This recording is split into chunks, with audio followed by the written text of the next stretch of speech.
네, 안녕하세요. 차선생입니다. 자, 오늘 네이버 영상 찍어드릴 건데요. 일단 뭐 사실 재미없는 흐름이에요. 그죠? 뭐 계속해서 뭐 박스권 흐름이고 고점 찍고 저점 찍고 왔다리 갔다리 하는데 제가 솔직하게 한번 말씀드려 볼까요? 지금 구간에서 솔직히 질려서 매도하고 싶은 사람들 굉장히 많은 자리예요. 이런 자리가. 근데 제가 오늘 네이버 보시는 분들한테 따끔하게 좀 말씀을 드릴 건데 지금 구간 무조건 저는 가지고 가야 된다, 보유해야 된다 라고 생각을 해요. 그래서 그 부분들 여러분들한테 전달을 드릴 거니까 절대 흔들리지 마시고 현재 구간 뭐 하자? 잘 가져가자 라는 거 전달 드릴게요. 일단 이유를 말씀을 드릴게요. 지금 이제 초점이 우리가 두나무랑 이 네이버 파이낸셜이랑 초점이 지금 합병 비율에 좀 초점이 맞춰져 있습니다. 근데 저는 이 합병 비율 단기적인 이슈라고 생각을 해요.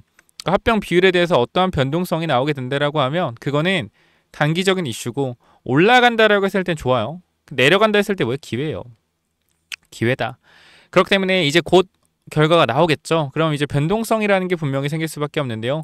저는 만약에 이게 올라가는 변동성이 나오면 내가 보유하고 있으니까 뭐요? 좋은 거고요. 혹시나 이게 악재로 내려가는 변동성이 나온다? 기회다라고 생각을 합니다. 그렇기 때문에 우리가 항상 지금 구간에서부터 뭘 중요시해야 돼요? 본질을 봐야 된다. 본질.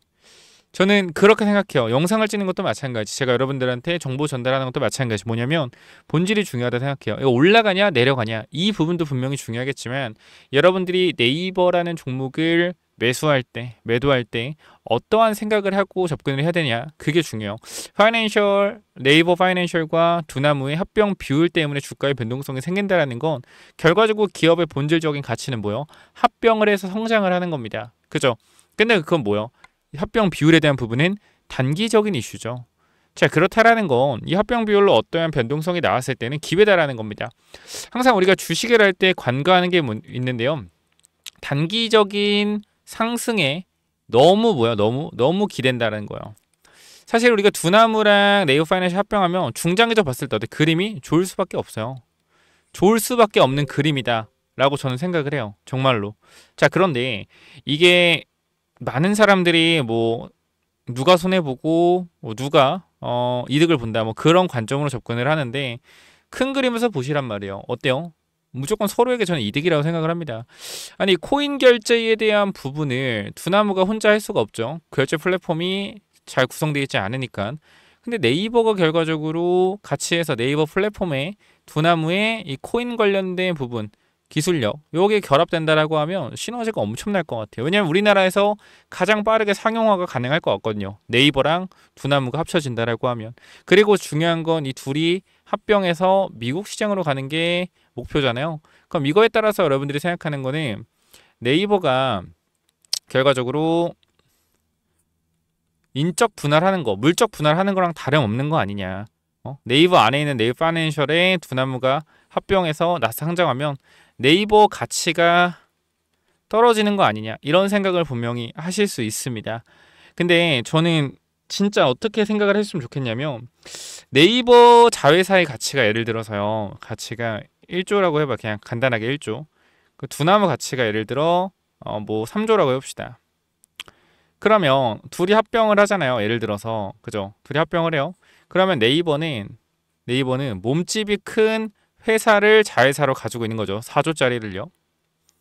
그죠? 그럼 애초에 이건 뭐예요? 이건 굉장히 좋은 거예요. 좋은 거. 근데 이게 떼서 미국에 상장한다고 하니 굉장히 뭔가 안 좋은 것처럼 보이는 건데 저는 미국 시장에서 네이버 파이낸셜이랑 합병한 두나무가 결과적으로 상장을 한다라고 하면 네이버에 들어올 수 있는 파급 효과가 엄청나다라고 생각을 해요. 걔네들이 미국에서 벌어들이는 돈이 결과적으로 어떻게 돼요? 연결로 잡히겠죠. 연결 재무제표로.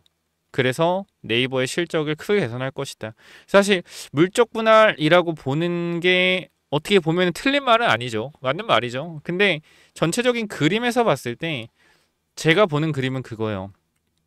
성장에 대한 부분들 그리고 기대감에 대한 부분들이요. 주식이라는 게 사실 떼어지기 전까지는 뭐가 있냐면 기대감이 있거든요. 기대감. 이거를 좀 여러분이 집중하셔야 되는 게 미국 시장에 상장한다라는 기대감이 네이버의 주가를 굉장히 강하게 끌어올릴 수 있어요. 결과적으로 주식은 뭐다? 주식은 기대감이다 라고 생각을 합니다. 그래서 기대감에 대한 부분들이 주가를 미리 끌어올릴 것이다. 이렇게 좀 말씀을 드리고요. 기사 하나 잠깐 볼게요. 자, 두나무 네이버 자회사 대나 오늘 합병 비율이 결정된다 라는 내용이죠. 자, 1대3 교환한 거론 오후에 공시 예정이다 라고 되어 있고요. 자, 보게 되면은 이렇게 되어 있죠. 자, 그러면은 네이버 파이낸셜과 두나무는 양사 간 포괄적 주식 규식 교환 비율을 심의한 뒤 의결할 것으로 보인다. 이혜진 네이버 이사회 의장은 이사회에 직접 참여해 두나무 합병 계획안을 설명하고 결의도 다질 것으로 예상된다.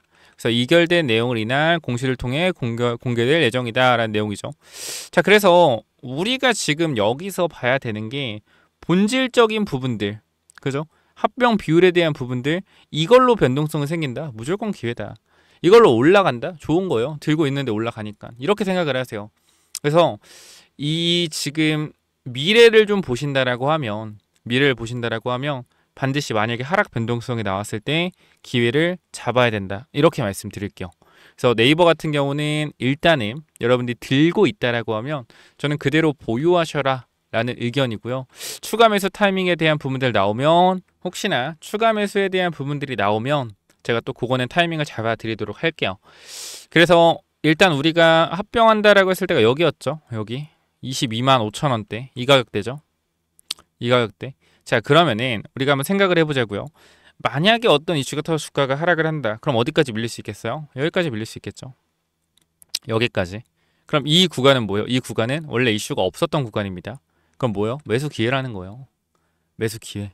근데 여기 오면 사람들은 뭐예요? 다 매도하고 나갈 거예요. 온다는 게 아닙니다. 만약에 이슈가 발생했을 때요. 이때 기회 잡아야 된다. 추가 매수 타이밍 잡아야 된다. 그렇게 생각해요. 근데 저는 개인적으로는 올라갈 거라고 생각을 하는데 이제 또 재료 소멸이다 이러면서 또 밀어낼 수가 있기 때문에 항상 그런 부분 인지하시고 대응하시면 좋을 것 같고, 밀리면은 모은다라는 관점 체크하시고, 우리가 엔비디아 관련돼서도 생각을 좀 해보셔야 되는 부분들. 그러니까 엔비디아가 계속적으로 이 AI 관련돼서 대장주를 하고 있었죠. 그죠? 대장주 하고 있었는데 이 엔비디아 관련된 회사가 누구예요? SK 하이닉스죠. HBM. 그죠? AI 하드웨어 쪽 해서 얘네가 거의 주가가 5배 올라갔죠. 이 시총 큰 회사가. 자, 그럼 우리가 지금 여러분께 잠깐 제가 말씀드릴게. 여러분들이 봐야 되는 게 뭐다? 봐야 되는 게 바로 구글을 보셔야 된다. AI 하드웨어 쪽에서 AI 소프트웨어 쪽으로 흐름들이 살짝 바뀌고 있어요. 워렌 버핏이 투자했죠. 자, 그렇기 때문에 전 여러분들한테 이 말씀 드릴 겁니다. 이 구글 관련된 종목, SK 하이닉스처럼 정말 강한 상승이 나올 수 있는 구글하고 협력을 하고 있는 AI 소프트웨어 회사, 요것까지 제가 히든 종목을 한번 전달 드릴 거니까 요것도 한번 확인해 보시기 바랍니다. 자, 요거는 또 뭐냐면요. 자, 이 종목인데요. 여러분들 보셔서 알겠지만 뭐 주봉으로 보여드리면 더욱더 자세하게 보이실 거예요. 지금 오랜 시간이요. 이게 2022년도거든요. 2021년도 5년 전인데 지금 여기에 있는 매물과 여기 있는 매물과 또 여기 있는 매물, 그죠? 여러 부분들에서 거래를 터뜨려서 물량을 잡아줬죠. 물량을 잡아주고 어떻게 했어요, 여러분들? 물량을 잡아준 이후에 자, 요 자리에 물려있는 사람들의 물량을 흔들고 있죠. 주봉을 보세요. 주봉을. 자, 여기 물려있는 사람들한테 계속적으로 뭐예요? 계속적으로 흔들어주고 이제 올라오잖아요. 그럼 이 종목 같은 경우는 제가 생각할 때 그거예요. 상승률 90% 이상. 정말. 그리고 구글과도 소프트웨어 관련된 부분에서 협력 중이다. 사실 끝나지 않았습니까? 그럼 저는 이 종목이 우리가 주봉으로 보건 간에 일봉으로 보건 간에 돌파가 나오고 있죠. 월봉으로 보건 간에 어때요? 꼬리 부분 잡아 먹어가지고 흐름 굉장히 상승탄력 좋은 부분이다. 제가 STX 엔진, 자, 이 차트를 보고 말씀을 드리면 조금 더 여러분들이 이해가 쉬우실 것 같은데요. 자, 이 박스권을 돌려내는 흐름들이 얼마나 중요하냐면요. 이 박스권을 돌리는 흐름들이 나오게 되잖아요. 그죠? 그러면 가격도 비슷하네요. 그죠? 가격도 비슷해요. 자, 이런 흐름 돌려내면 16,000원, 17,000원이잖아요. 그죠? 어떻게 되냐? 이런 상승이 나와요.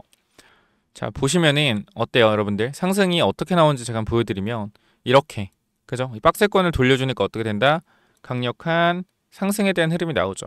우리가 이거를 먹을 거예요. 그러니까 좀 길게 보고 들어가는 거니까 요 부분들, 요런 흐름들 우리가 또 똑같은 거 말씀드리면 에코프로 마찬가지입니다.